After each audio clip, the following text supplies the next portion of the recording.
지금 방송에서 제공하는 투자 정보는 투자 판단에 대한 조언입니다. 방송에서 제공하는 주식의 가치, 가격 상승 및 가격 하락에 대해서는 방송사에서 보장하지 않습니다.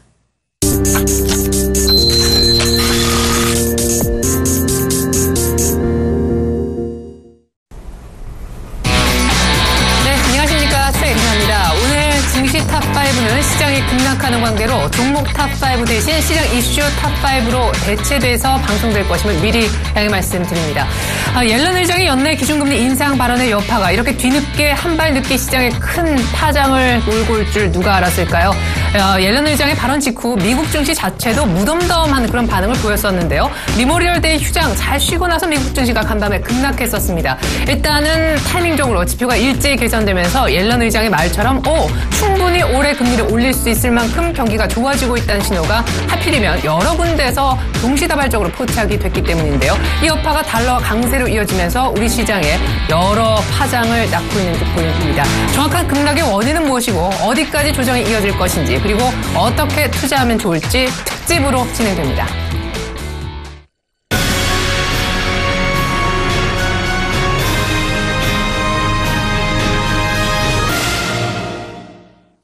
네, 시장이 급락하고 있습니다. 코스피가 2130을 뛰어넘으면서 상승 돌파 신호가 나왔다. 전문가들의 분석도 있었지만 상승 돌파 신호를 보여준 이후 다시 급락하면서 혼란을 자아내고 있습니다.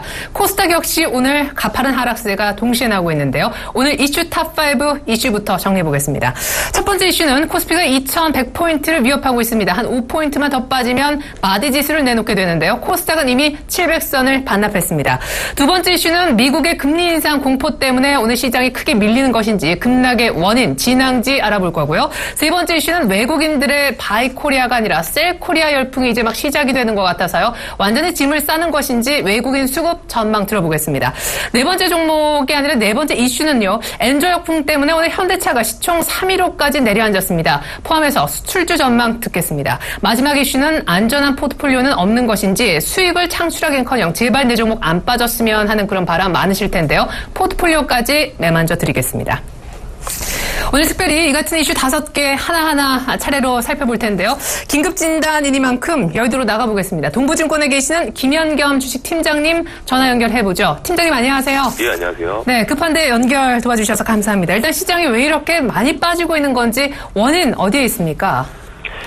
예, 오늘 같은 경우는 수급이 좀 고인 것이 아닌가라고 생각을 하고 있는데요. 일단 오늘 외국인이 1,500억 정도 코스피에서 매도가 나오고 있지만 이 매도의 대부분은 최근에 어제 이슈가 발생했던 삼성그룹의 삼성물산과 제일모직에 대해서만 외국인이 1,000억 원 이상 매도를 한다는 점이 중요한 것이 아닌가 생각이 됩니다. 보시면 유통업으로 지금 나오고 있는 쪽이 삼성물산이고요. 거기서 지금 760억 정도 외국인이 매도를 하고 있고 또한 제일모직은 섬유의복으로 들어가죠. 섬유의복에서 350억 이상의 매도가 나오고 있다는 점, 둘이 합치면 1,100억 정도 되겠죠. 대부분의 금액이 지금 이 두 종목의 이 두 업종에서 나오고 있다는 점을 우리는 좀 생각을 해야 되지 않을까. 실제적으로 만약에 외국인이 이탈을 한다면 이런 두 특정 종목에서 나가는 것이 아니라 우리 시장 전반적인 이런 시총 대형주, 특히 삼성전자나 관련된 현대차 이런 시총 상위주들을 주로 매도를 할 것인데요. 그럼 오늘 과연 전기전자에서 외국인이 매도를 하는지 한번 살펴볼 필요가 있는데요. 외국인이 오늘 전기전자에서 186억 매수를 하고 있습니다. 또한 운송장비가 이제 자동차 업종과 조선업종, 주로 자동차 업종의 비중이 크죠. 자동차 업종, 운송장비 같은 경우도 한 155억 정도의 매도. 그렇다면 우리 시장에서 이 정도는 매도가 나오는 것이 아니죠.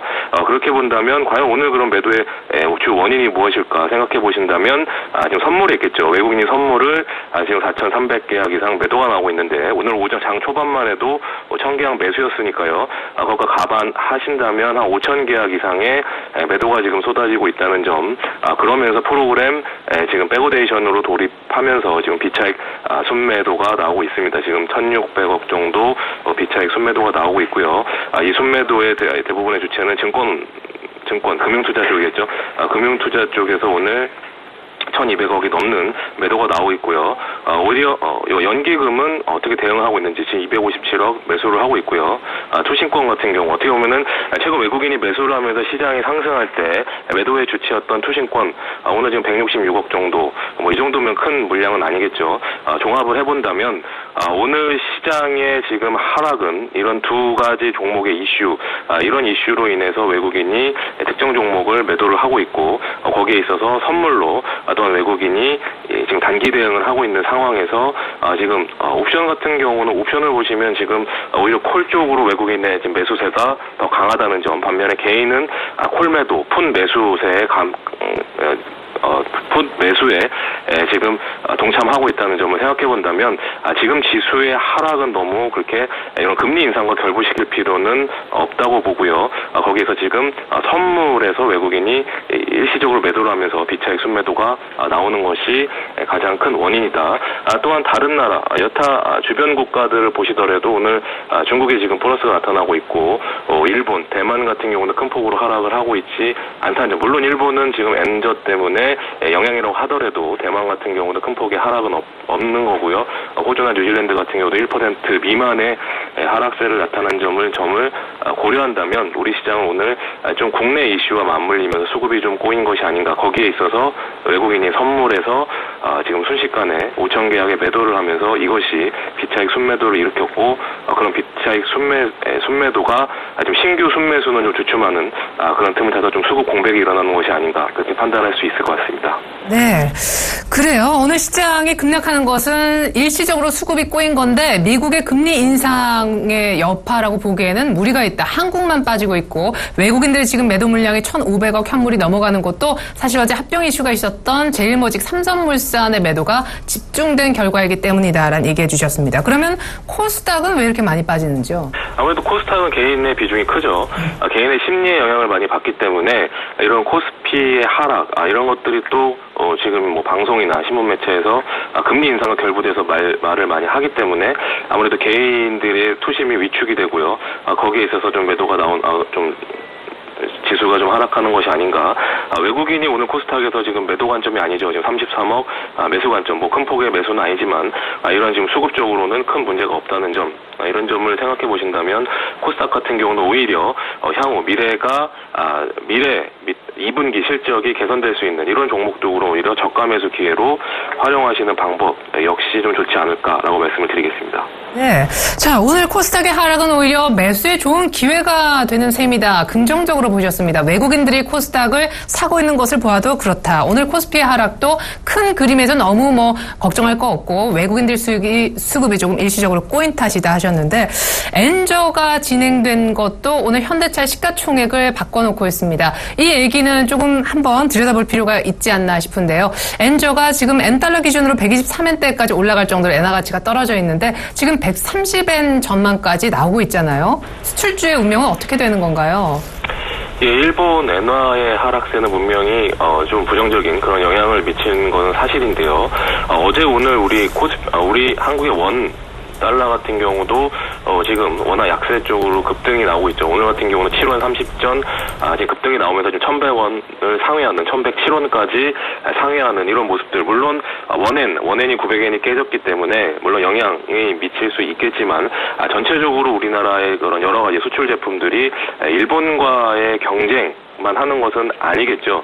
그런 것을 생각해 본다면 우리나라 수출 관련주 일본과 경쟁이 심하지 않은 그런 수출 관련주는 오히려 기회가 될 수 있다라는 측면도 우리는 간과하면 안 될 것 같고요. 일본의 130엔 물론 추가적으로 약세가 이루어질 수 있겠지만 그것에 너무 민감해할 필요는 없다. 이미 거기에 가장 민감한 업종이 아까 말씀하신 것처럼 자동차 업종이 대표적인 그런 업종이고요. 이런 기아차, 현대차 같은 경우는 이미 너무 많은 저평가 구간에 들어서 있고 어느 기관들은 이제부터는 오히려 관심을 가져야 될 때라는 그런 의견도 나오는 것처럼 너무 기아차, 현대차도 추가적인 하락보다는 이미 너무 많은 그동안 너무 많이 소외받았던 데에 대한 자산 가치 대비하면 지금 가격은 굉장히 저평가되어 있는 건 사실이기 때문에 추가적인 하락 그렇게 너무 우려할 필요는 없을 것이라고 생각이 되고요. 아까 말씀드렸듯이 일본과 오히려 경쟁이 심하지 않은 그런 업종, 대표적인 업종이 전기겠죠. 우리나라 전기전자겠죠. 삼성전자나 하이닉, 특히 반도체 업종 같은 경우는 이미 세계를 제패하고 있는 그런 가격 경쟁력, 이미 엔화 가격 경쟁력보다는 기술 경쟁력에서 훨씬 뛰어난 우리나라 이런 대표 주식들은 오히려 매수 기회로 활용해야 되지 않을까. SK 하이닉스를 보시면 오늘 같은 급락장에서도 지금 플러스 1%가 나오고 있죠. 이런 것이 그것을 대변하는 것이 아닌가 말씀을 드리겠습니다. 그리고 반도체 장비주인 원익 IPS도 오늘 같은 날 두 자릿수 11.4%나 급등하고 있네요. 자, 그러면 안전한 포트폴리오를 짜고 싶은 욕망이 아마 다들 크실 겁니다. 이 장에서 내가 뭐 크게 돈 벌어보겠다 하시는 분들은 아마 별로 없으실 것 같아요. 최근에 워낙 변동성이 큰 장이 서고 있어서요. IT 그 가운데 반도체 얘기를 하셨고 또 한두 섹터 더 언급해 주신다면요. 일단은 금리 인상, 옐런 의장이 연내 금리 인상 발언을 했고요. 금리 인상은 거의 기정사실화가 되어 있는 분위기인데요. 그런 상황에서는 아무래도 달러 인덱스는 계속해서 강세 쪽으로 다시 방향을 틀었다는 게 맞는 것 같고요. 거기에 있어서는 아무래도 가장 크게 타격을 받는 그런 자산은 원자재겠죠. 특히 원자재에서 원유, 최근에 어제 같은 경우도 WTI가 다시 58달러까지 이제 2% 넘는 급락이 나왔는데요. 이렇듯 유가 하락의 수혜를 받는 이런 업종들은 오히려 좀 관심을 가져야 되지 않을까라는 관점에서 뭐 항공주라든지 페인트 관련 주식들 이런 유가 하락의 수혜를 받는 종목들은 계속해서 관심권으로 두고 대응하시면 좋을 것 같습니다. 네. 자, 오늘 뭐 좋은 얘기들 많이 나왔습니다. 코스피 급락은 너무 걱정할 것 없다. 코스닥은 오늘 오히려 매수 기회를 주는 조정이다. 그리고 IT 좋아 보이는데 그 가운데서도 SK 하이닉스 얘기도 해주셨었고요. 유가 하락 수혜주, 항공과 페인트 관련주 여전히 매수 관점으로 얘기를 해주셨습니다.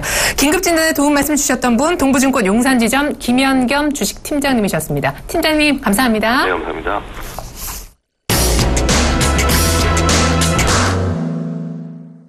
네, 오늘 종목 탑5는 종목이 아니라 시장을 보는 이슈 탑5로 대체돼 진행이 되고 있습니다. 오늘 어떤 이슈들 보고 있나 다시 한번 좀 짚어드리면서 저희가 전문가 한 분을 스튜디오에 또 한 분 모셨는데요. 일단 말로 좀 설명을 드리겠습니다. 코스피는 2100선을 위협받고 있는 그런 상황이고요. 코스닥은 700선이 이미 깨져 있는 그런 상황이 되겠습니다. 두 번째 이슈는요. 미국의 금리 인상 공포가 시장을 조금 뒤흔들고 있다고 하는데 보면서 좀 말씀 좀 드릴까요? 일단 시장은 급락하고 있다는 것이 첫 번째 이슈입니다. 그리고 두 번째 이슈는 미국의 금리 인상 얘기가 있었는데 이것 때문에 혹시 빠지는 건지 앞서서는 그것 때문은 아니다라는 얘기가 있었습니다. 세 번째 이슈는 외국인들이 우리 주식시장 떠나나라는 그런 부분일 텐데 일단 지금 매도 규모만 보면 현선물 다 좀 걱정스러운 수준입니다만은 앞서서 역시 특정 종목에 집중돼 있다 얘기가 있었었고요. 네 번째 이슈는 엔저와 관련된 수출주의 전망 그리고 마지막 이슈는 역시 포트폴리오 안전하게 꾸리는 방법을 듣고자 합니다. 지금 현재 스튜디오에 샘플러스 이광무 멘토님이 나와 계시거든요. 안녕하십니까? 네, 안녕하세요. 반갑습니다. 네, 오늘 종목 아니라 시장 얘기를 조금 여쭤보고자 합니다. 워낙 네. 분위기가 분위기인지라요. 네. 일단 2100은 사실 깨면 좀 안 깼으면 하는 그런 마디지수잖아요. 네. 말씀하신 것처럼 2100포인트가 사실 시장의 투자자로 하여금 심리적인 지지선과 네. 혹은 심리적인 저항대 역할도 하고 있습니다. 네, 과거에 어떤 2000 네. 같은 느낌? 네, 맞습니다. 만약에 2100포인트에 대해서 다시 한번 지지 흐름이 다시 확인된다면요. 물론 이제 어제 뉴욕 증시가 하락하면서 시장에 대한 금리 인상에 대한 이슈가 되었지만은 네. 이 부분들 결국에는 경기가 좋아진다는 포인트 안에서 이루어진 것이기 때문에요. 앞으로 좀 더 긍정화된 경기 부양 정책을 더 기대해보는 것도 하나의 방법이 되지 않을까라고 생각되고 있습니다. 우선은 아무래도 시장에 대한 시황에 대한 이야기들도 필요하겠지만은 현재 위치로 봤을 때는 심리적인 투자자분들의 심리를 지킬 수 있는 2100포인트는 지켜져야 된다라고 생각될 수가 있겠습니다. 네, 반면에 코스닥은 지금 심리적 지지라인인 700선을 지키지 못했습니다. 그리고 전 고점에서 밀리면서 오늘의 하락이야말로 소위 쌍봉을 완전히 확정짓는 그런 하락이 안타깝게도 나오고 있는데요. 코스닥의 700선 붕괴로 인한 개인 투자자분들의 마음은 어떨지 앞서서 오히려 사야 된다 의견도 있었거든요. 네. 우선 이제 물론 우리 투자자분들, 우리 국민들이 사실 딱 떨어지는 숫자를 좋아하긴 합니다. 그렇죠. 근데 제가 봤을 때는 700선이 심리적인 선이라기보다는요. 저는 좀 더 여유폭을 보고 있는데 685포인트대를 보고 있습니다. 일단 의미적으로 700선을 지켜주고 더 추가적인 상승이 나왔다라면은 네. 차후에 이와 같은 고민은 안 할 테지만요. 일단 일봉상의 흐름들이 나왔을 때 뭐 주가가 꾸준히 올라왔던 이야기들 이외에 심리적인 그 지수선을 만나러 본다면은 685포인트대에서 줄곧 반등을 보여줬고 예. 또 685포인트에서 추가적인 저항대라든가 이런 부분들을 만들어내기도 했습니다. 만약에 이 지수적인 위치를 좀 더 이야기를 드린다면요. 아직 한 10포인트 여유가 있네요. 네. 주봉 상태에서 지지선 역할을 해줬던 의미 있는 상승 자리가 있습니다. 그래서 이와 같은 지수 심리선을 좀 더 한 번 더 기대해 볼 수 있기 때문에요. 685포인트까지는 조금은 열려있다라고 보시면 좋을 것 같습니다. 다만 이 코스피 대비해서 코스닥에서 외국인의 수급이 거칠게 매도를 보이는 것은 아니기 때문에요. 물론 이제 전 업종이 지수의 여러 가지 분위기를 동조하고 있지만은 네. 아직까지는 수급이 이렇게 시장을 빠져나갔다라고 보기 좀 어렵습니다. 그리고 여태까지 올라오면서 그리고 시장에 대한 순환매 나타났을 때 대형주 안에서 순환매를 보였기 때문에요. 코스피 대비해서 코스닥이라면 충분히 시장을 이겨낼 수 있는 가치주로서 뭐 여러 가지 키워드를 따라가시는 게 좀 더 매력적인 구간이라고 생각되고 있습니다.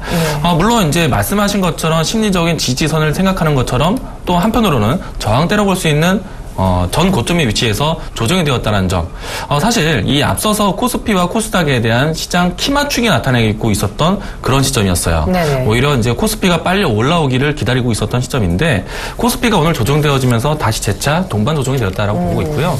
아무래도 전 업종이 조정이 되어지다 보니까요. 지수의 조정이 나타난 것 같고요. 이 안에서 앞서 이야기한 것처럼 어느 일부의 섹터에서는 외국인 자금이 또 급격하게 순매수로 이어지고 있다는 점은 그래도 시장에 대한 포인트들, 경기 부양 정책에 대한 부분들을 기대할 수 있는 종목들로 채워져 가고 있습니다. 제가 봤을 때는 지수에 대한 심리선 아직까지 살아있다라고 보고 있고요. 또한 시장에 대한 수급 부분들도 아직까지 시장에 대한 부분들 뚜렷하게 응단하는 포인트를 보이지는 않고 있습니다. 물론 지금 11시 이 시점에서는 좀 시장에 좀 공포감을 만들어내고 있긴 하지만요. 전체적으로 오후장이 돼봐서 수급에 대한 변화를 체크해 보신다면 충분히 지금은 매수의 기회로도 볼 수 있는 그러한 시점이다.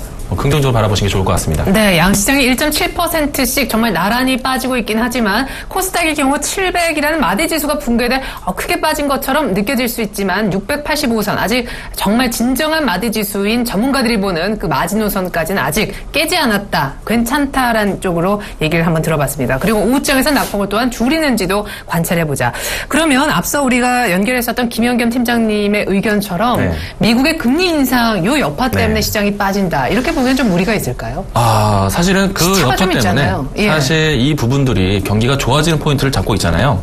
경기 부양 정책, 사실 신흥국 입장에서 내놓는 것이 아니라 글로벌 선진 국가, 그러니까 미국, 유럽, 일본, 이제 더 나아가서 중국, 이와 같이 큰 국가 안에서만 나오는 정책이다 보니까 만약에 좀 더 시장에 대한 카드를 내놓을 수 있는 국가에 자금을 더 기대를 하겠죠. 네네. 때문에 신흥국에서 빠져나갈 수 있는 순유출이 될 수 있는 이런 수급 때문에 시장에 대한 걱정거리가 먼저 이와 같이 반영된 것이 아닌가 생각되고 있고요. 사실 앨런 의장의 이 발언이 하루 이틀에 나온 발언은 아니고 가장 쟁점이 됐던 거는 6월 달에 금리 인상이 나올 것이냐라는 쟁점이었어요. 그러나 이 6월 달의 시기를 보기보다는 하반기와 혹은 내년 상반기까지 이어질 수 있다라는 내용들이 나왔는데요. 다만 이 금리 인상 시기가 단기적으로 봤을 때는 시장 선진국과 신흥국에 대한 자금 순환이 바르게 다시 나타날 수 있기 때문에 걱정거리가 되어서 지금과 같이 뉴스가 되었는데요. 사실은 단기적으로 봤을 때는 이와 같이 순유출에 대한 걱정을 하겠지만은 장기적으로 봤을 때는 2011년도 금융위기 이후부터는 이제 경제가 회복되는 기조로 나타나고 있다는 것은 신흥국에서도 나쁜 점은 아닌 것 같습니다. 따라서 하반기까지 경기 부양 정책을 탈 수 있는 기업들을 선별하는 것이 더 필요할 것이다 라고 보시는 게 좋을 것 같습니다. 네, 기준금리 인상을 부정적으로 볼 건 아니다. 경기가 좋아지니까 금리를 정상화시킨다는 측면에서 오히려 시장을 조금 부정적으로 너무 바라볼 필요는 없겠다 얘기를 들어봤습니다. 자, 외국인 수급 한번 간단하게 짚어보고자 해요. 사실 5월달 들어서 현지 시각 기준입니다. 현물을 1,500억 이상 매도한 적은 없었었는데요. 어제 장 끝날 무렵에 이제 매수 규모를 줄이다가 매도를 살짝 전환한 정도였을 뿐 사실 4월 말, 5월 초 그 급락 거의 100포인트 떨어질 때도 외국인들이 하루에 순매도 규모로 1,000억 이상을 던진 적은 없었는데 시장의 뉴스를 이미 들어보셨을 것 같은데요. 두 달여 동안에 1,000억 이상의 규모를 매도를 한 적은 없었다라고 네. 뉴스를 보셨을 것 같습니다. 그만큼 2,100포인트를 지지를 만들어주고 그리고 2,150포인트까지 문을 두드리는 과정에서 외국인들이 그만큼 시장에 대한 수급을 지켜왔다는 이야기인데요. 공을 들인. 네, 예. 공을 들여왔죠. 그렇죠. 만약에 제가 똑같은 투자자라 입장이라면요. 물론 어느 국가 부류가 다르겠지만은 전체적인 시장에 대한 큰 수급을 본다고 했을 때 제가 투자자라면은 여태까지 2,100포인트대에서 꾸준히 투자했다라면은 지금에 와서 크게 매도를 할 필요는 없다라는 생각이 들고 있습니다. 네. 역시나 이 다른 신흥국가, 선진국 간의 순서의 차이이지 충분히 외국인들의 수급은 지난 2013년도 때부터 꾸준히 우리나라 시장에 잠겨져 와 있기 때문에요. 네. 미래 시장에 대한 좀 더 큰 그림을 보셨으면 하는 바람이 있습니다. 네. 물론 지금 1,500억 규모의 매도가 오랜만에 출회가 되었기 때문에 조금은 이제는 상투 그림이 아닌 것인가라고 생각되고 있는데 제가 좀 답변적으로 이야기 드리겠습니다. 시장에서 만약에 매도를 포지션을 적극적으로 표명을 한다면요. 일단 여태까지 순매수 기조에서 반전을 시킨다면은 대략 4,000억에서 많게는 8,000억 가까이 매도를 포지션을 취하지 않는다면 저는 적극적으로 순매수에 가담하도록 하겠습니다. 네, 외국인들 이 정도 갖고 사실 많이 판단하기 좀 어렵다라는 얘기셨습니다.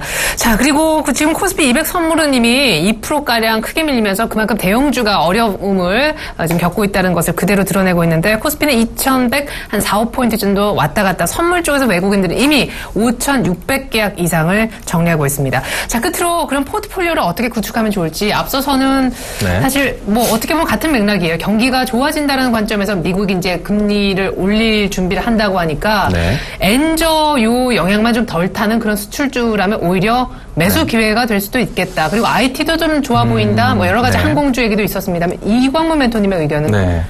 우선 이제 환율적인 영향 때문에 이제 다음 포트폴리오를 고민을 많이 하실 것 같은데 네. 일단 경기 부양 정책에 대한 기대감을 갖는다면 충분히 시장에는 지금 적극적으로 임해야 된다는 얘기고요. 만약에 임한다고 했을 때 방금 말씀하신 것처럼 엔저에 대한 영향, 만약에 엔저에 대한 수혜주를 오히려 역발상으로 찾아본다. 저는 굳이 이런 투자를 안 했으면 좋겠다는 생각이 듭니다. 우리가 만약에 이 역발상에 대해서 이 부분들이 맞아떨어졌다면 적게 투자가 되겠지만은 차라리 애초부터 환율적인 리스크를 계속 염두하는 투자는 차라리 안 하는 게 낫다는 생각이 들고 있어요. 네. 만약에 일본에 대한 부채가 있는 기업들을 투자를 한다. 사실은 이것은 단 반짝이는 기회일 정도로 보일 수밖에 없을 것 같고요. 그렇다고 해서 그 기업들이 지금 당장 부채를 탕감하는 것도 아니지 않습니까? 네네. 따라서 이런 역발상할 수 있는 투자들보다는 아예 애초부터 환율적 리스크를 안고 가는 기업들은 안 보는 게 좋을 것 같습니다. 그럼 자동차는 사실 덧빠질 자리도 없어 보이긴 한데. 저는 자동차 업종이 아무래도 환율적인 리스크를 가장 직결적으로 타격을 받고 있기 때문에 가까이 있는 우리나라뿐만 아니라 러시아라든지 중국에서도 마찬가지로 네. 이 고민들을 같이 할 것 같아요.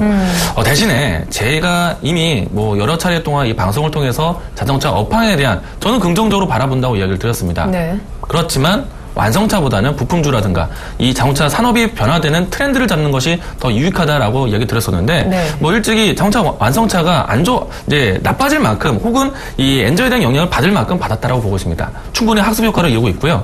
2012년도 이후부터 13년도 거쳐나오면서 환율적 리스크를 이미 충분히 시장에서 이야기가 되었고 그리고 기업 안에서도 이 부분들 분명히 환율적인 영향에 대해서 매출에 대한 급감은 했겠지만은 이 부분을 탈피하기 위해서 환율적 리스크를 피하기 위해서 분명히 기업 안에서도 출구 전략을 내놓고 있습니다. 해외 현지 공장을 설립한다든가 네. 이런 부분에서 환율 리스크를 피해가고 혹은 새로운 동아시아라든지 중국 시장을 좀 더 설비 투자를 확대하는 정책이 있기 때문에요. 만약에 이 환율적인 리스크가 있어서 당장은 시장에서 어려워할 수 있겠지만은 앞으로 이 시장을 좀 더 전환됐을 때 시간이 소요가 된다라면은 이겨낼 수 있는 전략도 펼치고 있다는 얘기입니다. 당장에 사실은 이 부분들을 본다라면은 이제는 바닥을 찾았다라고 생각되고 있고요. 그렇다고 해서 어느 정도 이 엔저에 대한 영향에서는 피해갈 수 없는 건 사실이죠. 그래서 지금 완성차보다는 부품주로 시선을 옮기는 게 좋을 것 같고요. 세계적으로 봤을 때 IT 동향과 함께 자동차 산업이 많이 커지고 있는데 그렇다면 새로운 자동차 산업에 대한 동향을 알아간다라면은 이 자동차 안에서도 손꼽히는 기업들 있습니다. 네. 차량 경량화라든지 연비 문제를 해결할 수 있는 기업들이 분명히 시장에 숨어져 있고요. 그리고 그런 기업들은 엔저의 이야기에 대해서 영향을 받는 것보다는 꾸준하게 매출이 극대화되고 있습니다. 이와 같은 새로운 시장에 대한 키워드를 찾아가는 것이 필요하다는 생각되고 있고요. 전체적인 시장을 봤을 때 자동차만 두고 이야기를 하는 것보다는요. 그럼에도 불구하고 시장에서 가장 또 안정적으로 볼 수 있는 것들을 찾아가시는 게 좋을 것 같습니다. 제가 한 가지 더 팁을 드린다면요. 대형주 쪽에서는 음식료로 바라보는 게 좋을 것 같기도 하고요. 그리고 코스닥 쪽에서는 콘텐츠 관련된 기업들 바라보시는 게 좋을 것 같습니다. 이유는 하나입니다. 시장이 상승할 때고 그리고 시장이 조정되어질 때 다시 한번 시장이 반등되어질 때 가장 시장에 대한 화두가 되었고 시장에 대한 키워드가 되었던 중국발 호재를 좀 바라보시는 게 좋을 것 같은데 이 중국발 호재는 단순하게 지금 당장 시장에서 눈에 띄는 종목을 보시기보다는요. 앞으로 장기적인 수혜가 될 수 있는 모멘텀들이 있습니다. 왜냐하면 중국 내에서도 경기 부활 정책 그리고 이 자국 내에서도 중상층에 대한 확대 정책을 통해서 소비를 늘리겠다는 정책을 펼치고 있기 때문에요. 네. 이와 같이 확산되는 소비에 따라서 움직일 수 있는 중국발 호재에 대한 부분들을 추적하시는 게 더 필요할 것 같습니다. 네. 자, 시장에 안정적인 종목 없나 하시는 분들한테 음식료라든가 중국 키워드 품고 있는 미디어 콘텐츠 추천을 해주셨고요. 자동차도 사실은 엔저 대비를 나름대로 해오고 있는데 그래도 완성차보다는 부품주가 조금 더 안정적일 것 같다 의견을 들어봤습니다. 또 긴급진단에 스튜디오에 직접 출연해서 도움 말씀 주신 분 샘플러스 이광무 멘토셨습니다. 감사합니다. 네, 고맙습니다. 네, 코스피는 그냥 그 자리예요. 2105.02, 코스닥은 696.69. 오늘 오후장에서 여기서 낙폭이 더 벌어지는지 좁히는지가 관건입니다. 코스피 200 지수 선물은 오늘 260이 깨졌음을 알려드립니다. 오늘 이슈 탑5 여기까지입니다. 고맙습니다.